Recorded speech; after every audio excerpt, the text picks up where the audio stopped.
മഴയത്ത് എല്ലാവരും സേഫ് ആയിട്ടിരിക്കുമല്ലേ? അപ്പൊ ഇന്ന് എനിക്ക് ക്ലാസ് ഇല്ലാത്ത ദിവസമായിരുന്നേ. അപ്പൊ നമുക്കൊരു ചട്ടിച്ചോറ് ഉണ്ടാക്കിയാലോ? അങ്ങനെ ചട്ടിയൊക്കെ സെറ്റാക്കി വെച്ചു. നല്ല ചൂടോടെ കുത്തിരി ചോറ് വിളമ്പി കൊടുക്കാം. സാധാരണ ചോറ് കഴിക്കുമ്പോൾ ഞാൻ ഇത്രയും ചോറൊന്നും കഴിക്കാറില്ല കേട്ടോ. പക്ഷെ ഇന്ന് ചട്ടിച്ചോറ് എടുത്തപ്പം ചോറ് ഇച്ചിരി കൂടുതലായിപ്പോയി. എങ്കിലും ഇത്രയും കറിയൊക്കെ ഉള്ളതുകൊണ്ടായിരിക്കണം പെട്ടെന്ന് തന്നെ ഞാൻ ഈ ചോറെല്ലാം കഴിച്ചു കഴിഞ്ഞു കേട്ടോ.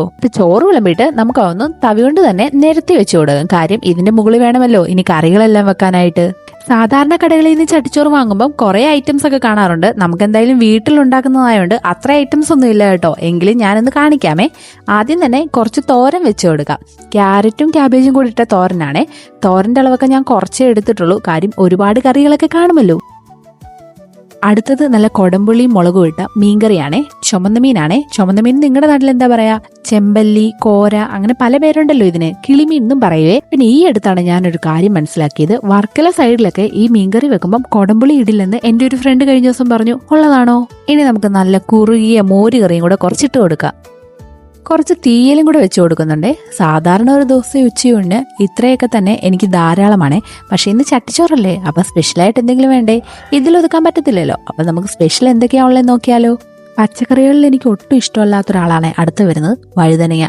പക്ഷേ ഇതേ വഴുതനയെ ഇങ്ങനെ റൗണ്ടിൽ നേർത്ത പീസാക്കി കട്ട് ചെയ്തിട്ട് ഫ്രൈ ചെയ്താൽ എനിക്കിഷ്ടമാണേ. ഇഷ്ടമല്ലാത്തവർക്ക് ഇങ്ങനെ ഒന്ന് ട്രൈ ചെയ്ത് നോക്കണേ.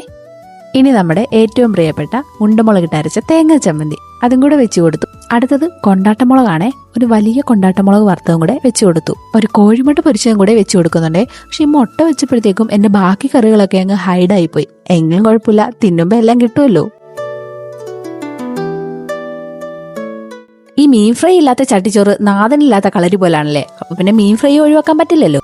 ഇതുകൊണ്ടൊന്നും കാര്യം കഴിഞ്ഞിട്ടില്ല കേട്ടോ. ഇനി വരാൻ പോകുന്ന രണ്ടുപേരാണ് ഏറ്റവും സ്പെഷ്യൽ. സത്യം പറഞ്ഞാൽ അവർക്ക് വേണ്ടിയിട്ടാണ് ഞാൻ ഈ ചട്ടിച്ചോറ് ഉണ്ടാക്കിയത് തന്നെ. അതായത് നമ്മുടെ വീടിനടുത്തുള്ള നമ്മുടെ വീട്ടിലൊക്കെ ഉണ്ടാക്കുന്ന പോലത്തെ തന്നെ അതേ ടേസ്റ്റിൽ ഒരമ്മ ഉണ്ടാക്കി തന്ന അച്ചാർ. ഇതാണ് ബീഫ് അച്ചാർ. പറയുമ്പോൾ തന്നെ എൻ്റെ നാക്കിന്ന് വെള്ളം വരുന്നു. അത്രയ്ക്ക് ടേസ്റ്റ് ആയിരുന്നു. ബീഫ് അച്ചാർ മാത്രമല്ല കേട്ടോ, ഇവരുടെ ഒരുപാട് അച്ചാറുണ്ട്. കൂട്ടത്തിൽ ഞങ്ങൾ ബീഫ് അച്ചാറും ബീട്രൂട്ട് അച്ചാറും ആയിരുന്നു വാങ്ങിയിരുന്നത്.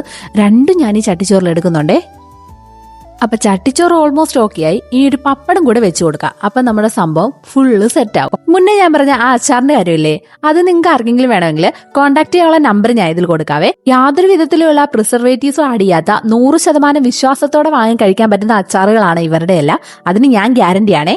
അതെ, ഓണം പ്രമാണിച്ച് ഇവിടെ ഓഫറുകളുണ്ട്.